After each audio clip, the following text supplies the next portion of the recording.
Study for general में आप सभी का स्वागत है। और आप सभी को पता है यह जो समय है हमारे चैनल के ऑनलाइन क्विज का समय है। तो आज के सीरीज के क्वेश्चन को हम लोग देख लेते हैं। आप लोगों को अगर इच्छा हो तुक्का मारने की तो 1 से 10 तक के क्वेश्चन में आप लोग तुक्का भी अवश्य लगाए। देखिए कितने क्वेश्चन आपके तुक्के लगाने के बाद भी सही होते हैं या फिर गलत होते हैं। चलिए स्टार्ट करते हैं हम लोग आज के क्विज के क्वेश्चन को। तो गांव से छोटे कस्बे और बाद में शहर तक लोगों के जाने को क्या कहते हैं? ऑप्शन ए में है अंतराराज प्रवास, बी में है चरणवार प्रवास, सी में अंतरराज प्रवास और डी में है मजबूरन प्रवास। आप लोगों को बताना है कि गांव से छोटे कस्बे और बाद में शहर तक लोगों के जाने को क्या कहते। तो अगर इसका सही आंसर का बात करें तो ऑप्शन बी जो है ये सही है, चरणवार प्रवास कहते हैं। ये क्वेश्चन आप लोग पहली बार देखेंगे, अगर जो लोग देखे भी हैं तो उसको इसका आंसर पता नहीं होगा। अगले क्वेश्चन को हम लोग देख लेते हैं। जियोलाइट क्या है?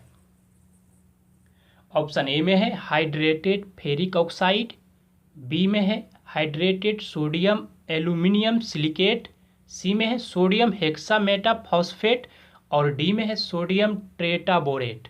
आप लोगों को बताना है जियोलाइट क्या है। जो लोग इसका आंसर जानते हैं तो आप लोग ABCD करके हमारे लाइव चैट पे इसका आंसर अवश्य दें।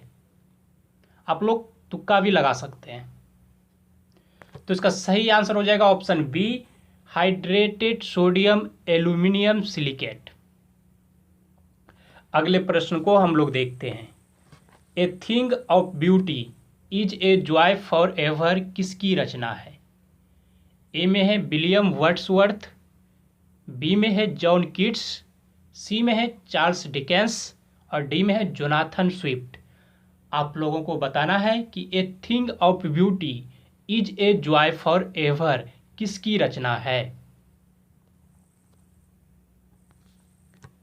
तो इसका सही आंसर हो जाएगा ऑप्शन बी, जॉन कीट्स की रचना है। ऑप्शन बी सही है इसका। एक बार फिर से सुन लीजिए आप लोग। Thing of beauty is a joy for ever जो है जॉन कीट्स की रचना है और ये पुस्तक के नाम आप लोग अवश्य याद रखा कीजिए। अगले प्रश्न को हम लोग देख लेते हैं। भारतीय दंड संहिता की धारा 149 को लागू करने के लिए कम से कम कितने व्यक्तियों की आवश्यकता होती है? ऑप्शन ए में है 3 व्यक्ति, बी में है 4 व्यक्ति, सी में है 5 व्यक्ति और डी में है 5 व्यक्तियों से अधिक। आप लोगों को बताना है कि भारतीय दंड संहिता की जो धारा है 149 उसे लागू करने के लिए कम से कम कितने व्यक्तियों की आवश्यकता होती है। तो इसका सही आंसर हो जाएगा ऑप्शन सी, 5 व्यक्तियों की आवश्यकता होती है। अगले प्रश्न को हम लोग देख लेते हैं। ब्लू रे डिस्क में किस प्रकार की लेजर किरणों का प्रयोग किया जाता है? ऑप्शन ए में है लाल, बी में है नीला बैंगनी, सी में है लाल नीला, डी में इनमें से कोई नहीं। आप लोगों को बताना है कि ब्लू रे डिस्क जो है इसमें किस प्रकार के लेजर किरणों का प्रयोग किया जाता है। तो इसका सही आंसर हो जाएगा ऑप्शन बी, नीला और बैंगनी लेजर किरणों का प्रयोग किया जाता है ब्लू रे डिस्क में। ये क्वेश्चन आप लोग याद कर लीजिए। अगले क्वेश्चन को हम लोग देख लेते हैं। विद्युत चुंबक प्रेरण सिद्धांत के प्रतिपादक कौन थे? ऑप्शन ए में है ओम, बी में है न्यूटन, सी में है फैराडे, डी में है वोल्ट। आप लोगों को बताना है कि विद्युत चुंबक प्रेरण सिद्धांत के प्रतिपादक कौन थे। तो इसका सही आंसर हो जाएगा ऑप्शन सी, फैराडे थे विद्युत चुंबक प्रेरण सिद्धांत के प्रतिपादक। अगले प्रश्न को हम लोग देख लेते हैं। बंकी टॉप रोग किस पौधे में होता है? ऑप्शन ए में है तंबाकू, बी में है नींबू, सी में है सरसों, डी में है केला। आप लोगों को बताना है कि बंकी टॉप रोग किस पौधे में होते हैं? तो इसका सही आंसर हो जाएगा ऑप्शन डी, केला के पौधे में होता है बंकी टॉप रोग। अगले प्रश्न को हम लोग देख लेते हैं।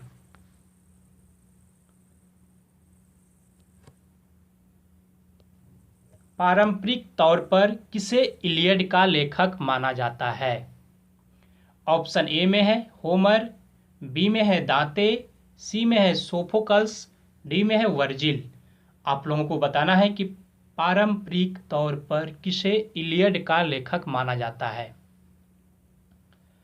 तो इसका सही आंसर हो जाएगा ऑप्शन ए, होमर को जो है वास्तविक या पारंपरिक तौर पे बोले तो इलियड का लेखक माना जाता है।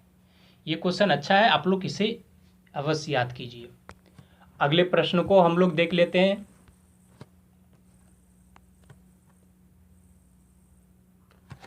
पोप बेनेडिक्ट 16 किस देश के हैं? ऑप्शन ए में है इटली, बी में है जर्मनी, सी में है इंग्लैंड, डी में है स्पेन। आप लोगों को बताना है कि पोप बेनेडिक्ट 16 किस देश के हैं। आप लोग तुक्का भी लगा सकते हैं इन क्वेश्चनों में। तो इसका सही आंसर हो जाएगा ऑप्शन बी, जर्मनी के हैं और यह कैथोलिक चर्च के पोप हैं। ये भी याद रखिए आप लोग। अगले प्रश्न को हम देख लेते हैं। तेल नदी निम्नलिखित नदियों में से किसकी सहायक नदी है? ऑप्शन ए में है बागमती, बी में है घाघरा, सी में है महानदी, डी में है कमला। आप लोगों को बताना है कि तेल नदी निम्नलिखित नदियों में से किसकी सहायक नदी है। ऑप्शन ए में बागमती, बी में घाघरा, सी में महानदी, डी में कमला। अगर सही ऑप्शन की बात करें तो महानदी इसका सही है। महानदी का या सहायक नदी है और ये नदी जो है ये उड़ीसा में है और ये मात्र 8 किलोमीटर तक ही प्रभावित होती है, यानी प्रभाव होती है इसका। अगले क्वेश्चन को देख लेते हैं हम लोग। अब जो क्वेश्चन आएंगे ये थोड़े नॉर्मल होंगे, आप सब इसका आंसर बता सकते हैं। भील जाति कहाँ पाई जाती है? ऑप्शन ए में है असम में, बी में है झारखंड में, सी में है पश्चिम बंगाल में, डी में है महाराष्ट्र में। आप लोगों को बताना है कि भील जाति कहाँ पाई जाती है। तो इसका सही आंसर हो जाएगा ऑप्शन डी, महाराष्ट्र में पाई जाती है भील जाति। अगले क्वेश्चन को हम लोग देख लेते हैं। लैंगिक जनन से आनुवांशिक विचरण कैसे होता है?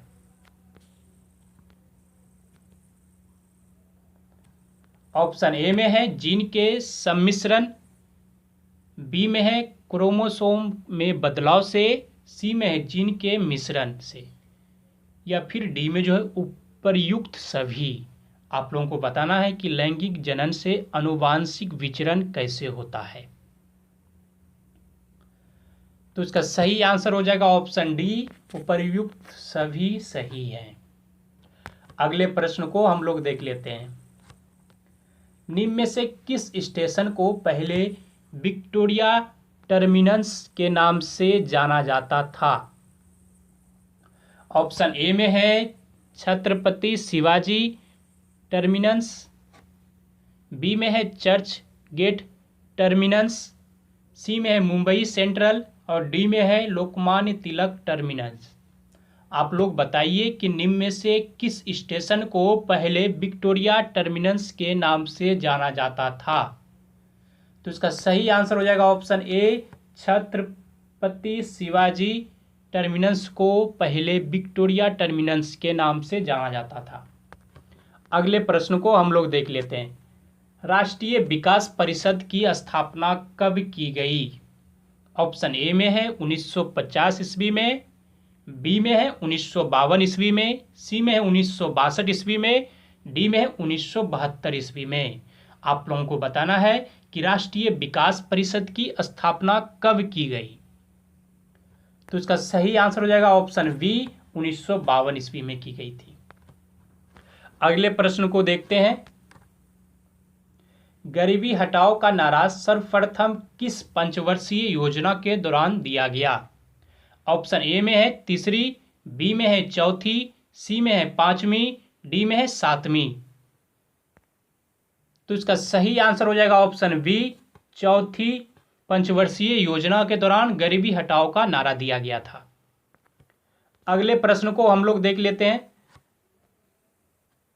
सबसे अधिक चर्चित वायरस कौन सा है? सबसे अधिक चर्चित वायरस कौन सा है? ए में है सी ब्रेन, बी में है बी ब्रेन, सी में है ए ब्रेन, डी में है डी ब्रेन।